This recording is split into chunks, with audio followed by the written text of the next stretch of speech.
సదాశివసమారంభాం వ్యాసశంకరమధ్యమాం అస్మదాచార్యపర్యంతాం వందే గురుపరంపరాం.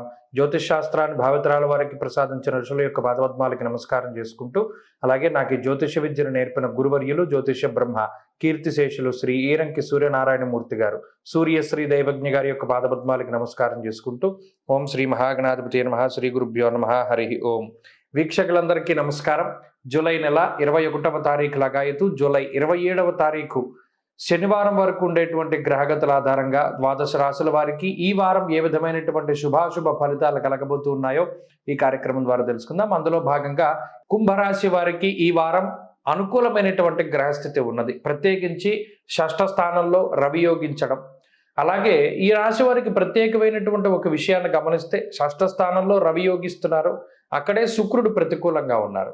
జన్మ రాశి యందు శని ప్రతికూలంగా ఉన్నారు, చంద్రుడు అదే స్థానంలో అనుకూలంగా ఉన్నారు. అలాగే రాహు అనుకూలమైనటువంటి స్థితిగతులు ఉన్నాయి, బుధుడు సప్తమ స్థానంలో ఉన్నారు, ఇది కొంత ప్రతికూలమైనటువంటి ఫలితం. అలాగే అర్ధాష్టమ కుజగురుల యొక్క దోషాలు ఉన్నాయి. అయినప్పటికీ అనుకూలించేటువంటి గ్రహాల సంఖ్య కొంత బాగున్నది. ప్రత్యేకించి ఈ వారంలో ఉండేటువంటి పరిస్థితులన్నీ కుటుంబ పరంగాను, వ్యాపార పరంగాను, ఉద్యోగ పరంగాను, చదువు పరంగాను వీటిపైనే ఎక్కువగా ప్రభావాన్ని చూపెడుతూ ఉంటాయి. భాగ్యహానిర్భయం క్రూరం బంధువైరం ధనక్షయం అంటూ ఉన్నది శాస్త్రం.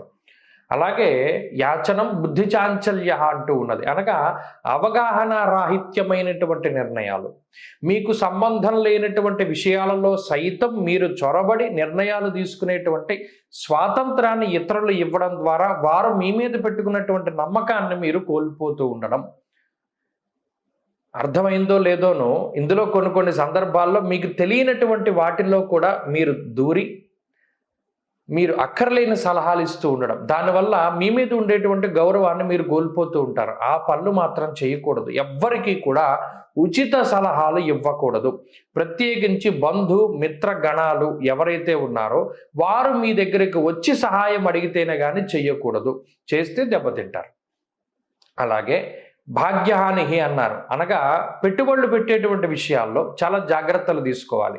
ఒక భూమి కొంటూ ఉన్నా, ఎక్కడైనా ఒక ఇన్వెస్ట్మెంట్ చేస్తూ ఉన్నా ఎక్కువ మోసపోవడానికి ఈ వారం గ్రహస్థితి అవకాశాన్ని కల్పిస్తూ ఉన్నది. కాబట్టి 1కి 10 సార్లు ఆలోచన చేసి మాత్రమే పెట్టుబడి పెడుతూ ఉండాలి. లేకపోతే ఆ ధనమంతా కూడా అన్యాక్రాంతం అవ్వడానికి అవకాశం ఉంటుంది. ఇక ఆరోగ్య పరిస్థితులు మిశ్రమంగా గోచరిస్తూ ఉన్నాయి. ఈ వారంలో కొంత మానసిక ప్రశాంతత అనేటువంటిది కొంత తక్కువగా ఉంటుంది. ఎక్కువ సమయాన్ని మీరు పనుల్లో నిమగ్నమై కొంత హడావిడిగా గడుపుతూ ఉంటారు. ఈ వారంలో దాన్ని చూడవచ్చును. ఇక వృత్తి ఉద్యోగాల పరంగా క్రియాశీలకమైనటువంటి మార్పులు ఉండడానికి అవకాశం ఉన్నది. ఇబ్బందులేమీ కూడా అటు ఉద్యోగంలోనూ వ్యాపారంలోనూ ఈ వారం కనబడడం లేదు. అలాగే కొంత బద్ధకం అనేటువంటిది అధికంగా ఉంటుంది. దీనివల్ల పనులు ఎక్కువగా వాయిదా వేసుకునేటువంటి పరిస్థితులు గోచరిస్తూ ఉన్నాయి.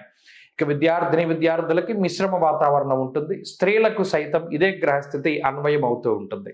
కుంభరాశి వారి వారం మరింత అనుకూలమైనటువంటి ఫలితాలని సాధించడానికై దక్షిణామూర్తి యొక్క ఆరాధన చేస్తూ ఉండడం చెప్పదగినటువంటి సూచన.